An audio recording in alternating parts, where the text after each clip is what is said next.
Hello दोस्तों। तो कैसे हैं आप लोग? उम्मीद करता हूँ अच्छे होंगे। मैं भी बहुत अच्छा हूँ। तो हम लोग क्लास 11th यानी कक्षा 11 का गणित पढ़ रहे हैं, जिसमें हम लोग चैप्टर नंबर 12 पढ़ रहे हैं। ठीक है, लिमिट्स एंड डेरिवेटिव। लिमिट्स और डेरिवेटिव पे मैंने बहुत सारे क्वेश्चंस करवा दिए हैं, तो यदि आप लोगों ने अभी तक नहीं देखे हैं तो आप पहले उन्हें ज़रूर देख लीजिएगा। ठीक है।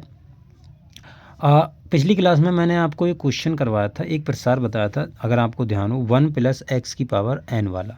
ये क्या था? 1+n(x). आपको क्या करना है, n की इसमें गुणा करते नहीं है, 1+n(x), फिर इसमें से एक माइनस कर देना, n(n−1). कितने टर्म है? टर्म आपको गिनना 1 2 और बटे उतने ही factorial into x² plus n(n−1) n-2 बटे 3 फैक्टोरियल 1 2 3 3 टर्म हो गई, 3 का फैक्टोरियल और x का क्यूब। इस प्रकार से मैंने आपको ये फार्मूला बताया था, इस पर क्वेश्चन भी करवाया था। अगर आपको याद हो, आपने देखा होगा तो आपको पता होगा। देखो, आज हम कुछ प्रसार ही करेंगे, प्रसार से संबंधित क्वेश्चन करेंगे, क्योंकि लिमिट में पहली एक्सरसाइज में तुम्हारे प्रसार आपको याद होना ज़रूरी है। प्रसार से अगर आपको याद नहीं है, मतलब ये एक्सपेंशंस हैं। ठीक है, एक्सपेंशन अगर आपको याद नहीं है तो आप क्वेश्चन फिर अटैम्प्ट नहीं कर पाएंगे, आपको टफ पड़ जाएगा। राइट। तो देखो, ये इसमें ये तो हमने कर लिया। ये वाला है, देखो, x प्लस a की पावर n। मान लो आपको x हो और a हो। a कोई सा भी नंबर हो सकता है, 2 3 4 5 6 7, कुछ भी हो सकता है। ठीक है, की पावर n। आपको अगर इसका प्रसार पूछ ले तो आपको क्या करना है, जो पहले x लिखा ना उसकी पावर n लगाना है, प्लस उसकी पावर n, प्लस आपको क्या करना है, अब यहाँ पर फैक्टोरियल का काम आएगा। फैक्टोरियल का मतलब क्रमचय संचय, ये आपने पढ़ा होगा। तो ये c क्या है? NC1। ये मतलब संचय का एक रूप है, संचय का फार्मूला होता है NCR, तो वो आपने पढ़ लिया होगा। ठीक है, नहीं पढ़ा तो आप पढ़ लीजिए, मैंने पढ़ा दिया है। x की पावर n प्लस, अब आपको क्या करना है, NC1, 1 से स्टार्ट करना है, NC1 x की पावर n-1। देखो यहाँ पर कितना है, इन दोनों को घटा देना है, n-1। ये x की पावर और a की पावर जो ये वाली है, ये a की पावर आ जाएगी, जो भी कांस्टेंट है, प्लस दूसरी टर्म में क्या करना है, NC2।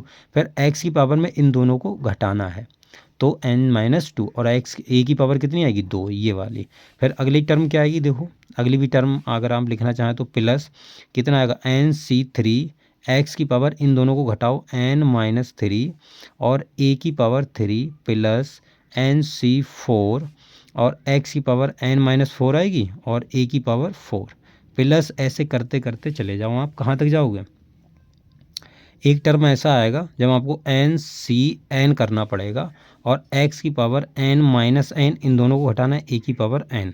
ये टर्म को अगर आप सॉल्व करेंगे तो NCn का मान होता है 1, और x की पावर n-n, ये तो कट के 0 बचा ना, तो x की पावर 0 कितना हो जाएगा, 1, तो इंटू an। तो ये फाइनली टर्म ये हमारी an के बराबर ही आ जाती है। ठीक है, तो ये हमारा पहला मतलब दूसरा फार्मूला है। तीसरा फार्मूला है हमारे पास में e की पावर x। अगर आपके पास में e की पावर x कहीं भी दिख जाए तो आपको ये वाला एक्सपेंशन लगाना है, 1 प्लस x² बटे 2 फैक्टोरियल प्लस x³ बटे 3 फैक्टोरियल प्लस, तो ये तुम्हारा e की पावर x वाला फार्मूला है, 1 प्लस x² बटे 2 फैक्टोरियल, x³ बटे 3 फैक्टोरियल प्लस x की घात 4 बटे 4 फैक्टोरियल, x की घात 5 बटे 5 फैक्टोरियल। ऐसे आप अनंत तक चले जाओ जहाँ तक आपको ज़रूरत है। ठीक है, ये प्रसार अभी आपको थोड़े टफ लग रहे होंगे, लेकिन ये सरल है, ये आपको आ जाएंगे करते हुए। ठीक है, तो देखो अगला प्रसार करते हैं। अगला प्रसार क्या है, चौथा। एक तुम्हारा e की पावर -x, जैसे e की पावर x है वैसे ही e की पावर -x है। तो आपको कुछ नहीं करना, जहाँ पर आपको यही याद करना है, जहाँ पर x है वहाँ पर -x रख देना। तो इसमें देखो, अगर रखोगे, इसी से मैं बना दे रहा हूँ, तो x की जगह पे -x रखो, तो -x प्लस -x² बटे 2 फैक्टोरियल, फार्मूला वही लिख रहे हैं हम। ठीक है, x की जगह पर -x लिख देना, प्लस -x³ बटे 3 फैक्टोरियल और प्लस -x की घात 4 बटे 4 फैक्टोरियल और प्लस डॉट डॉट डॉट ऐसा। तो कितना हो जाएगा, 1 -x हो गया, और ये x -x का स्क्वायर x हो जाएगा, x² हो जाएगा प्लस का, तो x² बटे 2 फैक्टोरियल, ये -x³ बटे 3 फैक्टोरियल। ये देखो घात कैसी है, ऑड नंबर है यानी विषम संख्या, तो ये माइनस आएगा बाहर, और ये प्लस कराएगा x की पावर 4 बटे 4 फैक्टोरियल। ऐसे ही आप लिख सकते हो x की पावर 5 बटे 5 फैक्टोरियल। ठीक है, और प्लस ऐसे। कहने का मतलब, जहाँ पर घात तुम्हारी सम संख्या हो वहाँ पर हमारा प्लस आएगा, जहाँ पर विषम संख्या हो वहाँ पर हमारा माइनस आएगा। तो e की पावर x वाला हो गया फार्मूला। ठीक, कोई दिक्कत तो नहीं है, नहीं होनी चाहिए वैसे तो, ठीक है। अब देखो ये 5वां सवाल है, मतलब सवाल नहीं है यार, फार्मूला है। तो ये है ए की पावर एक्स। देखो ई की पावर एक्स और ए की पावर एक्स में बहुत फ़र्क है। ए की पावर एक्स का जब भी फार्मूला आएगा तो आपको 1 से स्टार्ट करना है। कहाँ से? 1 से। 1 प्लस ये लिखना है एक्स और फिर लॉग ए बेस ई, ठीक, लॉग लगाना है, लॉग आएगा इसमें, प्लस फिर अगला एक्स स्क्वायर आएगा, एक्स स्क्वायर बटे 2 फैक्टोरियल, स्क्वायर है तो 2 फैक्टोरियल, यहाँ पर चाहे तो 1 फैक्टोरियल लिख सकते हैं, कोई दिक्कत नहीं है, ठीक है। तो एक्स स्क्वायर बटे 2 फैक्टोरियल और लॉग ए ई का स्क्वायर, ठीक, और प्लस एक्स क्यूब बटे 3 फैक्टोरियल और लॉग ए ई का क्यूब, प्लस ऐसे करके बढ़ते चले जाएंगे। तो ये फार्मूला हमारा हो जाएगा ए की पावर एक्स का, ठीक। 6 फार्मूला है, क्वेश्चन नहीं है ये। देखो बड़ा इंपॉर्टेंट है, जो इंपॉर्टेंट है वो मैं बता दूंगा, जो अक्सर काम आएंगे, ये बहुत काम आता है, ये इंपॉर्टेंट है। ई की पावर एक्स वाला इंपॉर्टेंट है, वो भी इंपॉर्टेंट है, आप ध्यान रखना, ठीक है। 1 प्लस एक्स की पावर एन वाला वो भी इंपॉर्टेंट है, ठीक है। देखो जो इंपॉर्टेंट है मैं उनको बता दे रहा हूँ। ये वाला है, ये भी तुम्हारा सवालों में अक्सर यूज होगा, बहुत इंपॉर्टेंट है। और ई की पावर एक्स वाला ये भी मोस्ट इंपॉर्टेंट है। और फिर फाइनली ये 1 प्लस लॉग 1 प्लस एक्स वाला, ये भी इंपॉर्टेंट है। तो इसको कैसे लिखेंगे? देखो इसको हम लिखने का तरीका ये है, 1 प्लस एक्स और लॉग 1 माइनस एक्स, दो फार्मूले होते हैं, एक ये होता है, एक ये होता है लॉग 1 माइनस एक्स, ठीक है, दो होते हैं। तो अगर आपको ये याद हो गया तो ये तो याद हो ही जाएगा। देखो 1 प्लस एक्स होता है तो लॉग वाले में ध्यान रखना, लॉग वाले में फैक्टोरियल नहीं आता, लॉग वाले में फैक्टोरियल नहीं आता।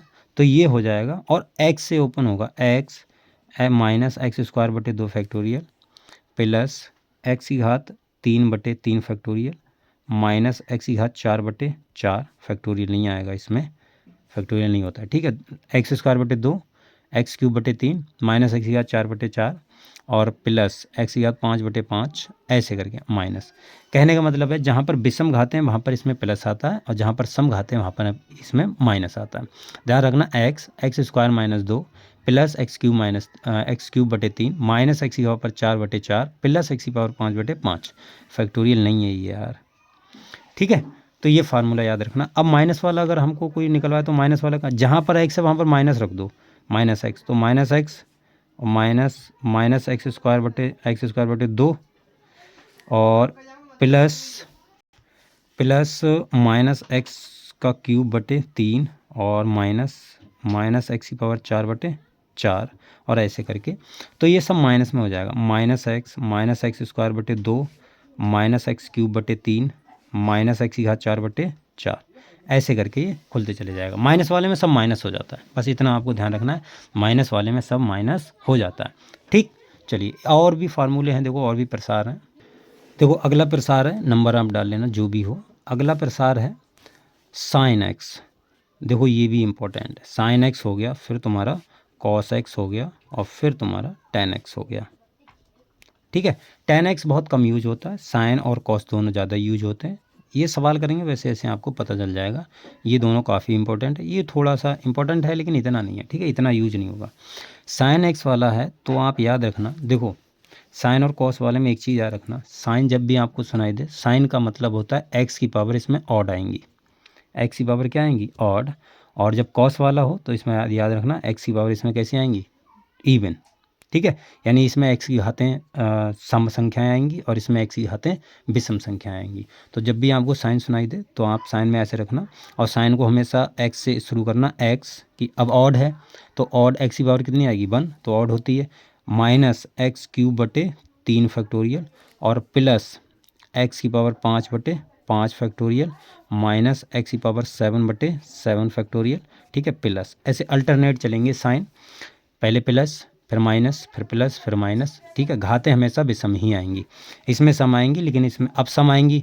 तो अब देखो सम आएंगी तो एक्स की पावर कितनी होगी, 0 होगी सम, तो 0 का मान कितना हो जाएगा, 1, तो इसलिए 1 से स्टार्ट होता है। तो 1 माइनस एक्स स्क्वायर बटे 2 फैक्टोरियल और प्लस एक्स की घात 4 बटे 4 फैक्टोरियल और माइनस एक्स की घात 6 बटे 6 फैक्टोरियल, एक्स की घात 6 बटे 6 फैक्टोरियल। तो इस प्रकार से ये नंबर आएंगे। ध्यान में रखना जब भी साइन हो एक्स की घातें कैसी होंगी, मतलब विषम संख्या है, और जब कॉस होगा तो तुम्हारी एक्स की घातें कैसी होंगी, सम संख्या है, ठीक है। एक लास्ट बचा है 10x वाला। 10x वाले में घाते सब विषम आएंगी लेकिन सब में प्लस आएगा, इसमें टेंशन नहीं लेना, ये आपको याद ही करना पड़ेगा। x plus 1/3 x³ plus 2/15 x5 plus, ऐसे करके आप बढ़ते जाना, इतना ही याद रखना है इसमें, ठीक है। ये ज़्यादा यूज भी नहीं होता और थोड़ा ट्रिकी भी होता है, इसलिए इसको इतना याद रखना, ज़्यादा इसको याद नहीं रखना, ठीक है। तो ये हैं तुम्हारे प्रसार। अब देखो अगली क्लास में हम लोग इससे संबंधित क्वेश्चंस करेंगे और क्वेश्चंस बहुत इंपॉर्टेंट होने वाले हैं, ध्यान में रखना आप लोग, ठीक है। अगर आपको ये प्रसार याद नहीं हुए तो क्वेश्चन फिर आपको करते हुए नहीं आएंगे, ठीक है। तो ये चीज़ आपको ध्यान में रखना है कि क्वेश्चन किस प्रकार से करेंगे हम। ये फार्मूले अगली क्लास में जब हम करेंगे क्वेश्चन, तो आपको ये फार्मूले सभी याद होने चाहिए, ठीक। चलो, तो आज के लिए इतना रखते हैं, मिलते हैं अगली वीडियो में, तब तक के लिए बाय।